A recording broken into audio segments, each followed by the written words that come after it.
Hey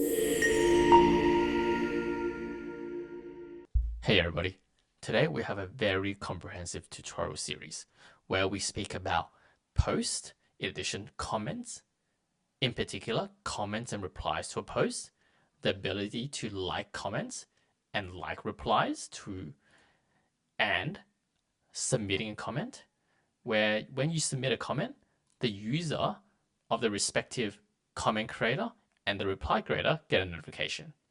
So I'm currently logged in as Steven. Let's test this app and show you how it all works. So let's go to John's post. Actually, let's go to John's post here and say, hello, John. In this scenario, John should be getting a notification. So let's log John should be getting a notification. So let's go to John and see what happens. So go to John's account. You can see here that he got a notification saying Steven commented on your post. And then let's like his comment and then also make a reply to his comment on my post, i.e. I'm John currently. So let's go to, and in this scenario, I don't get a notification at all. And then if I log out and log back to Steven, so I should be getting 2 notifications saying Steven liked my comment. In addition, Steven replied to my comment. So if I go back in, you can see I get 2. And these are the unread notification here. So you see John liked, if I click on it, it navigates here. Let's go back, and if I click on it again, it navigates here. And then subsequently, a third party can also enter the scenario. So let's log out and check out if a third party comes in. So kelly@kelly.com, and then let's see what happens, right? So let's go to this thread here we have going. Let's say I reply to John. Hey, John and Steven. So once I click reply, you can see this is my reply here. In this scenario, John and Steven will both get a notification. If I'm logged in as John, then Steven will only get a notification because I don't need a notification for myself. So let's go back to both Steven's account and John's account to show you how it all works. So I'm going to log back to Steven's account. I can see here Kelly replied to my comment. You can see here this is the thread going on. And of course I can like it. And then if I go to John's account, John should also get a similar notification when Kelly commented on John's reply. So you can see here, Kelly replied to your reply, i.e. this reply. So this is the complex comment, reply, and notification system we are going to build. Before we get started, remember to comment, like, subscribe for more content on Flutterflow and to keep updated on this series. I will post this app in the description below so you can access this app to see how it all works. Let's get started. So the first thing we're going to do is set up authentication, allowing our user to log in. In addition, the ability to publish a post. I've already previously made a video on this, on building a social media platform, which I'll link below. But at the same time, I'll quickly walk through high level what I've done. So there is the general authentication page where during creation of account, the user can submit their display name and their email login information. Once they're logged in, they are presented with this page, which has a list of feed, i.e. a list of posts being shown, showing the poster's image, the name, and what the post text is. On the floating action button here, it brings up a bottom sheet of new posts where the user can write their post and publish it. So very basic design. And for the post schema, there's simply going to be 3 fields. User reference, i.e. the person who created the post, the creator time, and the post text. So I'll quickly show you how it works. So now I'm logged in as Steven account, and you can see if I press post, and then I submit a post saying this is a test post and publish. It posts automatically here on the feed page where I'm just creating the database where we sort by creator time by decreasing timestamp. So this is how you build a very quick post feed with the ability for the user to publish their own posts. So we will now go into the detail of what this video is about, which is about going in to each detailed post and having the ability to like it, comment, and reply to comments. In addition, set up notification system, whether that's push notification or the in-app notification, which we'll have as well. So let's quickly walk through the schema I plan to use. So we already created the post collections where there's going to be a user reference, the user created a post, the created time, and the post text. What we need next is a comments collection where we store the comments. In it, we will have the created time, the comment text, the post reference, i.e. which comment is this, which post is this comment related to, the user reference, who is the comment creator, and the liked users ref. So who are the people who have liked this comment? Similarly, we have the replies, which is a sub-collection of comments, which will contain the created time, reply text, the user reference who has created the reply, and the users who have liked this reply. And lastly, we will have the notifications collection, which will consist of the creator reference, so who has created this notification, i.e. the sender, who is the receiver of this notification, the created time of this notification, the post this notification refers to, the message, which I'll explain a bit later, which is basically what this notification say. So for example, liked a post, liked your post, replied to your message, etc. Read status, which is a boolean to identify whether the user has read this or not, i.e. the receiver has read this or not. A comment reference. So for this notification, is it related to, what comment is this related to? And reply reference, if this notification is applicable to a reply, what is the reply reference? And lastly, the type, which I'll explain a bit later as well. So what type of notification it is, right? Is it a like notification? Is it a reply to a comment? Is it a reply to reply notification? So this is the general structure we'll be working with. And of course, it will change as I create this video, as we build new things into it. But overall, this is a good starting point of what we have. So I'll quickly translate this into Flutterflow schema right now. So we can go to the schema. First thing we're going to do is create the comments collection. So we'll do comments, and I'll just quickly do one here, but I won't bore you with it with me just typing text.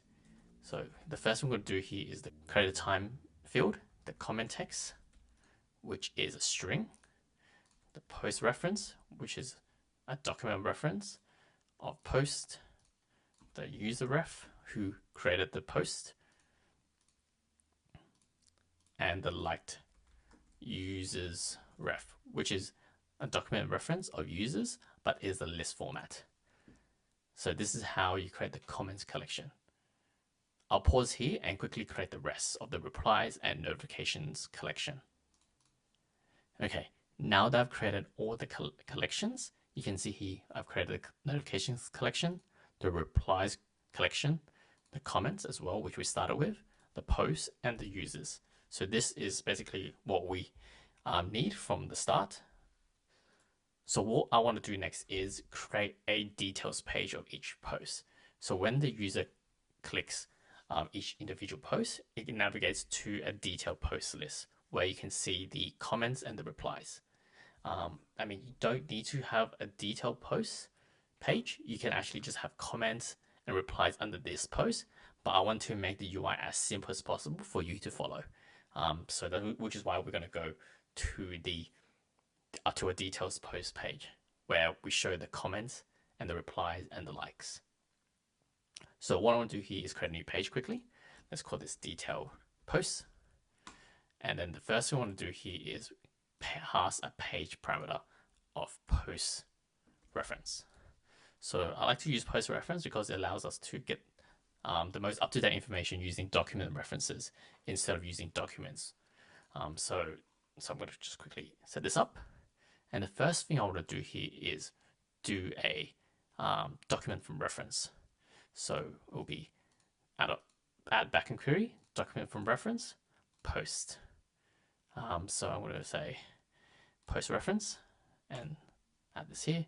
I'm going to remove this top bar just to make it a bit cleaner. So the bar is gone and the first thing I want to show from the top is basically, maybe I just duplicate what's shown here from our feed. So I'm just going to show who created the post and the detail of the post itself. So double check this background query here, document from reference. I'm getting it from the post, that's right. And then this is the name, who created the post, and the post text. Cool. Now I'm just going to leave that as is. This container, I'm going to add some padding just to make it a bit neater from the sides. So I tend to do 16 by 16 on both left and right. So the next thing we'll do here is show the comments. So what I want to do here is firstly create a backend query. Actually, I'll add a title first. So let's add a title of comments and replies. And I'll just left align this, add some padding of 16. I'll make this size 16 and then bold it, semi-bold it, so it's a bit clearer here. So let's add a column. And then the first thing of the column relates to comments. So what backend query do we need to do to pull out the comments? So we need to firstly do a query collection on comments. I'm going to get a list of comments, i.e. a list of documents, where the post reference is equal to the parameters post ref. And then I'm going to order it by creator time decreasing. So the most recent comments are shown up top. So this will be a list of comments here showing related to this post. So let's design the visual of the comments. So I want to maintain something similar to the post itself. So let's just copy this container down and paste it here. So what this is doing now is I'm getting the user reference, not from the post, but I want to get it from the comments. So who is the person commenting? So this is the document from reference, comments document, user ref. And then I'll get the image here. I'll add a bit of padding here for the column. So 16, just maybe 8, just to make it neater. And I'll add some upper padding on the column for the comments. And this display image is getting the user's document from the comments container document reference of the user. And then instead of post text here, we want the comment text. So it'll be comment text. And then this is how you would show the comments. So I'm going to quickly deploy this index because it's out of date, and also fix this. When I try to build an app from the start, I tend to make it as open as I'd like it to be. So I'm just quickly switch all these to authenticator users. Once you finish building the app, you can think about your 5-store rules a bit later on, and then you can subsequently, I guess, limit and restrict the access as we go. But anyway, so now that's deployed and all the errors are fixed. This is how you would set up the structure for comments. So you might ask, okay, now that's set up, what is next? We're going to set up the display of replies to comments. So how do I set it up? If you think about it, a common structure is to have comments and then replies as almost like an indent under comment. So what I want to do here is for each of these containers right underneath it, that is, I'm going to add a row. So I want to wrap this in a column first and add another row underneath. So add another column underneath. So I'm just going to indent this, and then in terms of sizing, I want to make this maybe padded 18 across, maybe not 80, maybe 40 across, 64. I just want to align it perfectly, right? So let's make it approximately this. So this is the start of our container for the replies. So from a backend query perspective, what we want to do now is do a query collection, replies, and the comments reference. We want to get it from a variable of the comment reference right above it. So you can see here, I'm just going to write, just going to go to comments collection, document, reference, comment ref. And then I'm going to get a list of document, and I'm going to order it by the creator time. decreasing order. So the most recent reply is shown up top. So I'm going to keep the same design. Let's just do, let's copy this container we've been using consistently, and then add this here, and then add some padding as well for each item spacing for each of the replies. Because we're using the container this design so frequently, you can actually create a component to do so. But I'm just making it really quick for us. I'm just going to copy and paste, but you can do so by right-clicking the container and converting it to a component which you can use, reuse, and reuse. And once you change the design of it, it applies to everywhere that has used that component. Anyway, so we're going to fix this container query. In terms of a document reference, instead of referring to the user who created the post, we need to refer to the user who created the reply. So this is the replies document user ref, and the display name, just double checking, is using the replies users display name. Looks good. And then we can go to instead of post text, we get the replies document post reply text. This is it. So that's how we'll do it. And then for this row, this looks good. Okay. Now you can see here the structure is there, right? So we have the main post text here and the comments and reply text right underneath. So this is the structure we're going for. And next, how do we build in the likes and the reply button? So I'll quickly design the UI really quickly here. So what I'm envisioning here is under each of these, I guess, containers to show the number of likes, or within each of these containers show a number of likes, in addition to ability to like and unlike, and ability to reply. So here we have, I'm thinking we should, in this column, we add another row. And the row will simply consist of 2 text fields, which is approximately spaced by 4. Spaced by item spacing of 4, just to give it a bit more barrier. Maybe I add another one text field here to add a kind of a vertical line to separate it, like this. So this is going to be like. I'm just writing the word like, but it's going to be dynamic next. And then this is going to be a reply. And then maybe I want to show the number of likes as well, actually. So I'll do that later. I'm going to do the same for this main comment here. So where's the container that I need to copy into? So this is the main container here. And we'll do the same here, like and reply. And then I'll actually add some spacing here as well. Give it a bit more space between comments and replies. So this is what we're going for. So this is how you design the UI side. From a detailed post perspective, where we show the main post and comments and replies underneath it. Of course, we should always make this scrollable. Maybe we just make this whole page scrollable. Looks good. And maybe I feel like we need a back button up the top as well, so people can navigate back. So let me just add something basic. I'm gonna add a icon button quickly. Drag this to the very top, and then maybe I just leave. It looks ugly, but I'll just leave it as is. I'll just maybe change this to black, and then make this more circular in terms of radius. And action is on tap. Navigate back to the main page. And then I'll add some spacing here from the top. It'll look good. Looks good. Okay. So I'm going to take a pause here.